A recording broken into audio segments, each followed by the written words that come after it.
What's going on, ladies and gentlemen, everybody inside and outside those parameters? I'm Shayne, and I'm here to give you another Sakamoto Days episode review. It's episode 2, entitled Versus Hee and Bacho. And before I go any further, I'm going to need you to hit that like button, subscribe, and hit the notification bell to be notified of more reviews like this one. And if you want to support me even further, my Patreon link is in the description below. So, how do you get any better than that amazing first episode? You have a great follow-up episode. We start off this episode here with the man Shin just doing his daily job, restocking the ramen, which is funny because the ending of the last episode, he was looking at Sakamoto eats the dang cup ramen. That's probably why I got fat eating all that pasta. We see him saying that it needs to be restocked, and we actually see him using his Esper powers to read an older lady's mind and says, "Oh, ma'am, it's here you go. This is what you're looking for. It's right here." So he is doing the dang thing, restocking, helping people. Wow, Ishimasen, that's what they say. This means welcome to the store in Japanese, basically. So welcoming. All this was fun. We also learned about the Sakamoto Family rule, which inside the Sakamoto Family book is just don't kill. So how did we get that rule? And didn't he just kill those guys last episode? Even Shin said that, which was funny because he says, "Hey, you didn't miss a step when you killed those guys." And Mama Sakamoto, Aoi, wife Sakamoto, she turns around and said, "You did what?" And he's waving out loud.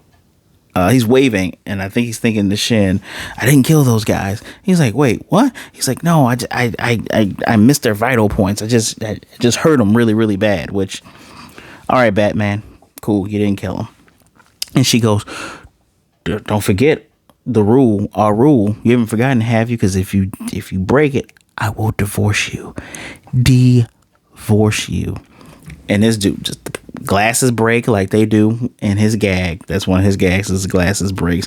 He's like, So the rule, and for the longest time throughout this whole entire episode, Shin keeps asking, "What's the Sakamoto rule?" He's like, "Drop it. Don't worry about it." But towards the end of this, in the battle, he says, "Hey, Shin, no killing, all right?" And Shin reads his mind in this heartfelt moment. After he tells, our bad guys of the episode, you don't get to dictate or make fun of what people hold important to them. And so I'm going to just go all the way down here. Because I'm definitely going, usually I don't do play-by-plays. When I talk about episode, I talk about it in order. No, we're going out of order because this is the most important thing here. So as he's stopped these killers from killing the girl, and we'll talk about the girl in a minute, his hand is bleeding, and they're like, "Why are you risking your life to help her?" And looked like it was around Christmas time because there's a massive Christmas tree. They like Christmas in Japan. He has a present for her, and it's blood splatter right there on his left cheek. And she's like, "You're covered in blood again." And she's like, "Where were you?" He's like, "Working." And she says, "Oh, working? Or do you mean murder?" I was expecting a da da da. That would have been so funny. But murder? And he's like, "I had to work so I could buy you a present." And he has a hand. She's like, "I don't want it. You're handing me a present with literal blood on your hands," which there's no act. We don't see any blood on his hands. And she says, "If you can't change your ways, then we can't be together." In English says bye-bye and jumps over this railing. By the way, y'all, did you all know that they were up very, very high and she's falling down? And they're like, "Someone fell over." This man throws a present, runs, jumps over, and is running down the side of the building like he's Shinobi from the video game Shinobi, or the remake that was on the PlayStation 2, the hit game Shinobi. I never got a chance to play that. I own it because a buddy gave it to me and I treasure it, but I wish I could have played that game. Anyway, runs down, jumps and catches her, and they both fall. And thankfully, a large amount of snow is there to brace their fall. You would think they would still be hurt, but suspension of disbelief because this is like Spy Family. And I wrote my thing. This girl, she's insane. And she said, wow, that drop was a lot longer than I thought. And she's like, see, you would miss me if I died, wouldn't you? She's holding his cheek and saying, you know, that very feeling you have to save me is shared by every person out there. Everyone is loved by someone. And this is one of those few moments where his eyes are showed. He has brown eyes. You don't get a lot of anime characters, especially with white hair, to have brown eyes. You know, they're a fan of blue eyes and other colored eyes. Usually white hair has red eyes. But Yu-Gi-Oh joke. But I digress. There was another moment where we see his eyes. We saw his eyes for the opener of the first episode before the red rum. We saw his eyes again in that episode. I feel like it's when he first showed. When he first showed up fighting Shin. I can't remember. We've seen it though, but it's very infrequent. Maybe like one eye, but we see both eyes here. And she asks him to promise you won't kill anymore. That's their rule from now on. And to make up for all the people that he's killed, he's going to spend the rest of his life saving people. And I was like, okay, fine. I get it. Like, first of all, I still think she's insane as shit for jumping off and to prove that point. But I get it. She knew that he would save her. It makes sense. But that is where that family rule comes from. Okay, cool. And Shin is part of the family. And towards the end, he's like, yeah, you're part of the family. So, hey, this rule's for you too. Now, we got to get into Lu Shaotang. Lu Shaotang, first name will be Shaotang. She is the last of the Lu family, the Chinese mafia. It's Chinese mafia versus Chinese mafia time, which is interesting because it's a show about hitmen. So of course you're gonna get that. Well, you should get that, right? There's even they go to Chinatown in here. Remember, they're in Japan. But they go to Chinatown. Initially, they're there to get these heavenly pork buns because they're 50-cent day, which I guess if you want to convert that to yen, I'm just going to do it real quick myself. What is 50 cent in yen?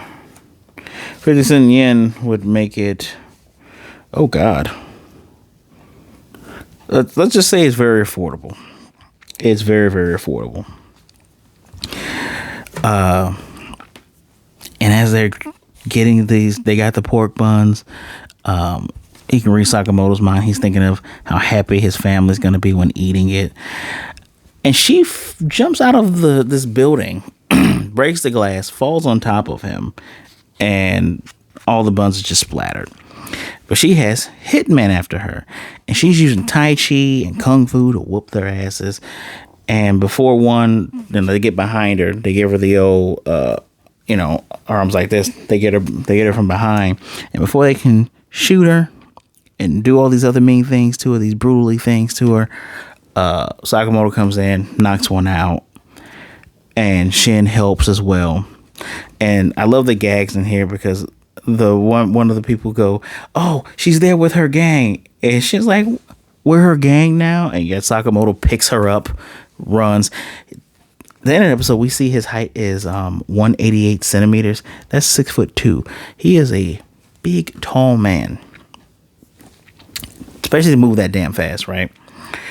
The person after them is the CEO of Dan Inc. Now here is where I love how they did the intro for them. So her intro is kind of like the standard anime intro with her name. The border around her name, though, just like the border around Shin's name, is completely different depending on who the person is. And it goes mysterious girl Lu Shaotang.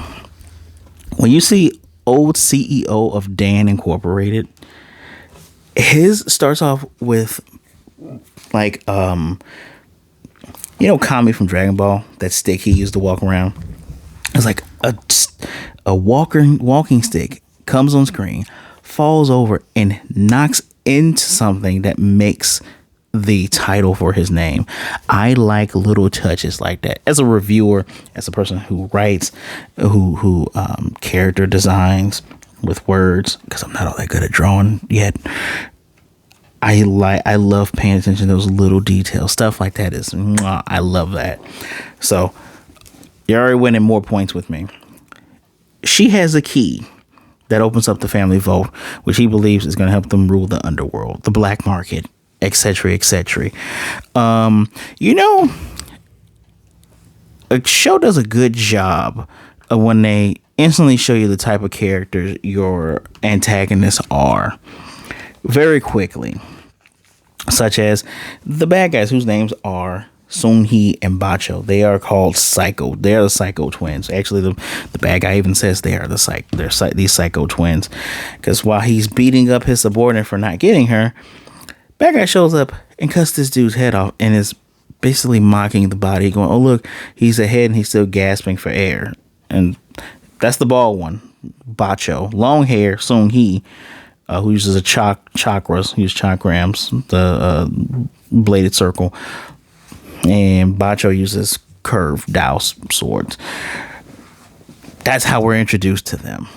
And throughout this whole entire thing, they're like, "Hey, long hair's like, hey girl, you give up, I'll give you an elegant death." And she gives us background on these guys. Actually, if you give me 2 seconds, I need to remember exactly what she said. 1-inch punch from Sakamoto was really cool. Nope. Macho playing guy's head. Blah blah blah blah. Parents died protecting this key. By the way, both of them. She's the last one, like I mentioned earlier. Nope. Today's shopping strip is gone. It's like I'm talking to a baboon. There we go. They charge an insane amount for their hits, but they have a high success rate, right? They're serial killers who find joy in slaughtering people. As a matter of fact, they make sketches of their victims' heads as a hobby, which also the great detail when we see them sketching a severed head. Behind them is on the, I guess on the viewer side, on the left side, shittiest drawings you've ever seen. On the right side are very detailed faces and heads. Although it makes you wonder who drew what. You would think the bald one would draw the shitty one, but behind him was the good ones, and behind the long hair was the shitty one. So who knows? But the way they show up, very, very cool. Show up instantly, kicking Sakamoto into another building. They think he's dead, and Shin's just like, "You guys must be really stupid if you don't know who Sakamoto Taro is, and if you think you killed my friend." Why is Sakamoto and Shin helping her, right? Because even Sakamoto told him to stay out of it, but he's helping because he promised to save lives. So he's going to save hers under the guise of saying, "Hey, do you know how to make authentic pork buns?" Says this out loud. She goes, "Well, yeah, Papa." They say dad in translation, but Papa taught me how to do it. Goes, "All right, cool. When we make it out of this alive and we save you, you're making me pork buns." And then that's when the attack happens. Sakamoto is so strong. They're on top of this building. When he shows back up to hit Sir Baldy so hard before he can kill Shaotang, impacts into the ceiling, crumbles, breaks, shatters it, and they go into the building below them, Ninja Turtle style. Talking about the first movie from 1990. This is another example. Sakamoto's strength was actually in the first episode that I didn't mention, where like he kind of like powers up, and his feet dig into the ground, and the ground just shatters beneath him. Remember, this dude is insanely fast. You feel as though he needs to be in like a different show, but here he is. Also, the intro is pretty cool. I'm wondering who's a friend and who's like an assassin he's gonna have to fight, because it looks like there's a blind old man with a katana, and that intro's great. The intro's great. But anyway. Sakamoto's skills are put on full display, catching kunais with his bare hands, blocking an enhanced chakram with a freaking spatula, and shattering it, by the way. Going, "Oh man, I'm not used to this weight." Slamming bald guy's head down with a oversized pot, just whooping all sorts of ass. But the gag that goes along with this is he doesn't say, remember, very infrequently does he speak out loud. So when he tells them, hey, tells the girl, we'll save you pork buns, tells them you don't get to make fun of what a person protects. Because they're telling her, hey, why are you protecting an object over your own life? And she's like, this is the last memory of my family. I ain't gonna, no. But inside his head, he goes, oh, man. First of all, he shows up really, when it's time to fight, he cracks his neck, and it's a deeper, the neck popping sound they use on shonen animes. It is more, I hate to say visceral, but visceral than anything you've heard before. Even the stuff that Vegeta always does, like kink, kink, kink, kink. No, this is visceral neck popping. So it looks really cool.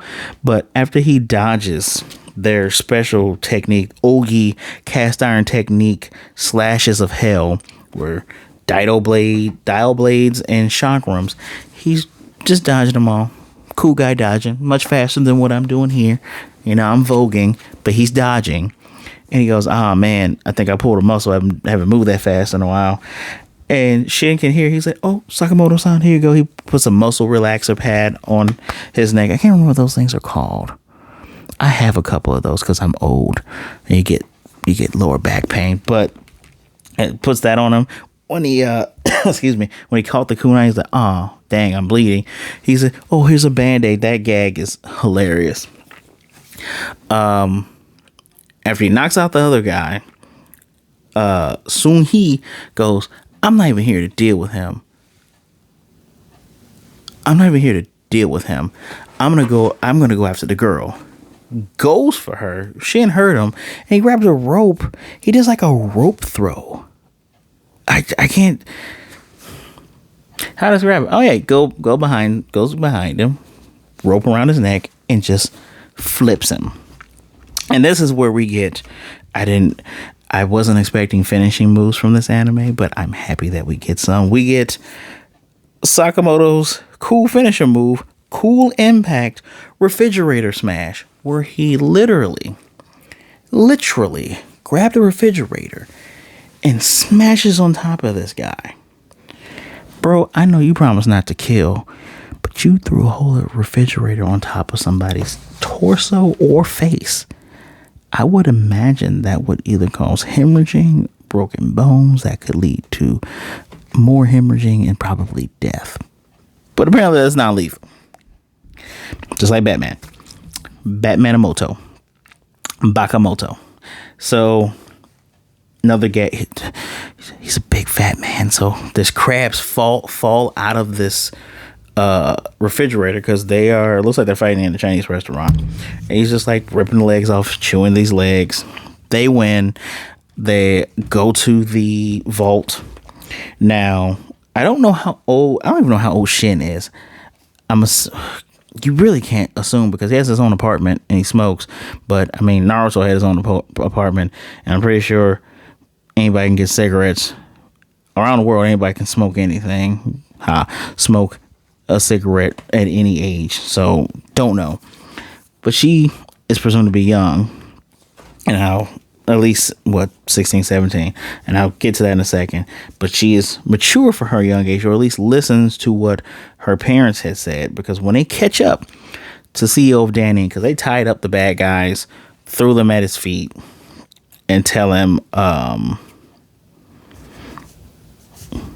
on, that's the no killing rule. Threatens to cut his neck with a blade. Instead of doing that, beats the hell out of him. And again, Sakamoto tells Shin, stay out of it mentally.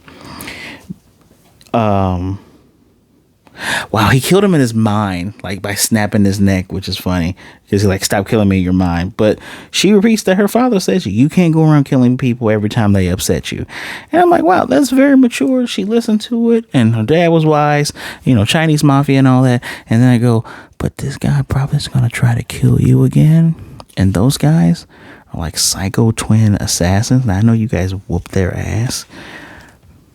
I don't know if these are the type of people you need to keep, but okay. But We're adhering to the no kill rule, Batman. Adhering to that rule.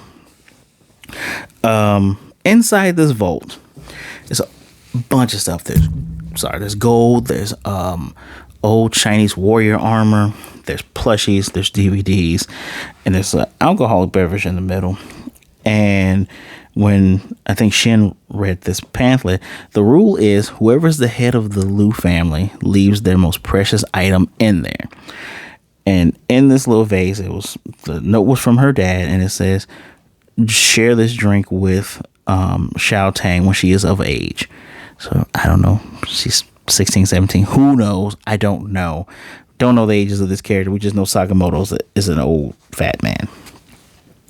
But yeah, she shares the drink with them, and we get really good gags where like Sakamoto's putting on the jewels and that little iron little hat and everything. It's like a shimmer around him. That was funny. The next day he has a hangover. In his mind he's asking both Shaotang and Shin, can they please keep it down? Which Shaotang's gonna work there now. She's gonna make pork buns. If you can sell really good pork buns out of your convenience store, that's that. Good job. Stop eating the ramen, Sakamoto. But yes, really good episode. I mean, did I miss anything in here? Nope. Talked about the plushies. Talked about how big he is. Oh, and it's funny. The ending gag is where, so the rule, since they're part of the family, that rule is you don't kill. And Sakamoto's thinking to Shin, he goes, if you break the rule, I'll kill you. And he's like, doesn't that contradict the rule in itself? But there's a hit out there. Someone has dossiers on them, which how we found out how tall Sakamoto is. And someone said, put a hit out on his fat ass. And it's for 1 billion yen, which I'm so sorry. I didn't care enough about the amount to even look up how much is 1 billion yen to American dollars. 1 bill yen to USD is $6,422,700. So let's just round. We'll just round that up to $6.5 million. Damn, someone gonna try to kill this man. I gotta hurry up and get to that third episode. But this dude, 5 out of 5 again. Just if you continue this pace of heart, laughs, great action, come on. That's same things I've said about Spy Family. This is good. Keep this pace up. This will be hit anime 2025 by far. So, what did you think of the episode? Did you watch the first 2 episodes like I did? This is I can't wait to watch episode 3. Let me know what you think in the comment section down below. Do not forget to hit the like button, subscribe, and hit the notification bell so you'll be notified of more reviews like this. All that stuff really helps me. And if you want to take it a step further beyond and help me, my Patreon link is down there as well. Donate whatever you feel. Anything you do is very much appreciated. I promise you that. Guys, be good, be blessed. Wash your hands, drink some water, be good to yourself, be good to others. Either way it goes, please don't be a jerk, all right? And I know it's rough out there. It's rough going. If you're feeling depressed, you're feeling anxious, you're feeling down and out, reach out to someone, talk to someone. There are people out there that would rather talk to you today than to miss you and mourn you tomorrow. I guarantee it. My social media links are down below. Give me a follow. Say hello. Tell me you came from this video. As long as you're not a jerk, we'll be good. As a matter of fact, talking about best animes of a year, I'm going to commit to this on camera. I'm going to start doing Dan Tuesdays. And if you can figure out why I'm choosing to put it on Tuesdays, I'll shout you out. I'll give you a shout out. That's the most I can do at the moment. But Dan Tuesdays, I'm going to review every episode. Yeah, I've made up my mind. Review every episode. I know I'm behind on other things, like Pokemon, Skeleton Knight. What's her name? Shiromi is a cutie. It's not just a cutie. Shaman King 2022 remake, and I had to catch back up with Rurouni Kenshin. But we getting there. we getting that. Just had to do this one. Don't worry. Kinnikuman will come soon. Remember, I started that late for season 1, so hold your horses. Kinnikuman's coming. Dan's coming. Season 2 of Solo Leveling. I almost said Solo Hero. Solo Leveling's coming. And in March, I will be covering My Hero Academia Vigilante, because that'll be a lot easier to cover than to try to cover the regular My Hero. Eventually, I'm going to have to talk about that show, though. So, and expect a special video coming out Friday. I haven't done a video like this before. But I say special. I'm not trying to hype you guys up, but I'm going to do a video style I have not done in a while. I'm going to give you a top 5 video.